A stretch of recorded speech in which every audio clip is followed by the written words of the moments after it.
How do I preserve the money I've worked so hard to save? How do I safely stay liquid so that my money is available anytime? And how can I make it grow without risking it all? These questions can best be answered with a surprisingly simple yet very effective solution we call the perspective triangle. We ask the question, what anchors your decisions? Because it's important as an investor to have some form of discipline in the way that you invest. The perspective triangle is a way to see and manage your assets as if they were given three distinct but complementary mandates or functions. The first mandate, the insurance mandate. Mandate number 2, liquidity. Mandate number 3, growth and income. What the perspective triangle offers is a very basic discipline, and it is simply this: not only a diversified portfolio, but a way that you can see when and how you have to shift from one asset class to the other. These three mandates can be viewed as the three sides of a triangle, or the three sides of a financial house. And just as in building a house, the first thing that needs to be done is the securing of a firm foundation. This perspective triangle has been the philosophy of the McAlvany Financial Group for almost 4 decades.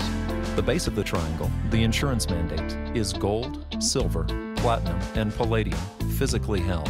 For thousands of years, gold and silver have proved to be the most secure means of preservation of buying power or value. Though paper assets and currencies rise, fall, and even fail, physical gold itself has maintained a very consistent buying power throughout the centuries, and it never fails. It is gold's amazing ability to preserve buying power that makes it the asset of choice for the foundation of the triangle, the insurance mandate. The right side of the triangle, the liquidity mandate, is that which is kept in cash in the bank in savings, checking, short-term CDs, even treasury bills or money markets. Obviously, with the declining value over time of all currencies, it's important not to overinvest in this side of the triangle.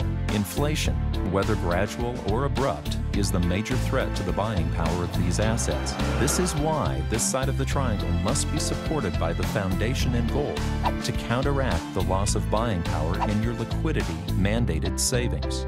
The left side of the triangle, growth and income, is that which is kept in stocks, bonds, annuities, and other investments which would not normally be kept in cash or in gold. Historically, this side proves to have the most risk as well as the most reward. It's unfortunate that this is the side of the triangle that most people begin and end their investment activities. We turn that on its head and focus on the risk first and say, if the reward is easy, we'll look for it, but only after we've prioritized risk mitigation.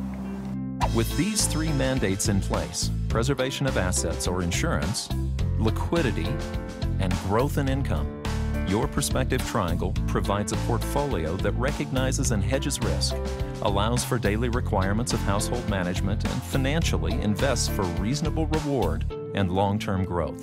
You have to have a discipline in order to be an investor. What the perspective triangle offers is a very basic discipline, and it is simply this: not only a diversified portfolio, but a way that you can see when and how you have to shift from one asset class to the other. As there's excessive growth in one portion of your asset base, you must simply rediversify, either into the liquidity portion or into the growth and income portion. Put simply, your perspective triangle takes reasonable appraisal of the world we live in and positions your portfolio for the best and worst of times. Coming back to the perspective triangle, it is what anchors our decisions, which suggests it should be something that anchors yours. It should be your perspective on risk and reward. The perspective triangle.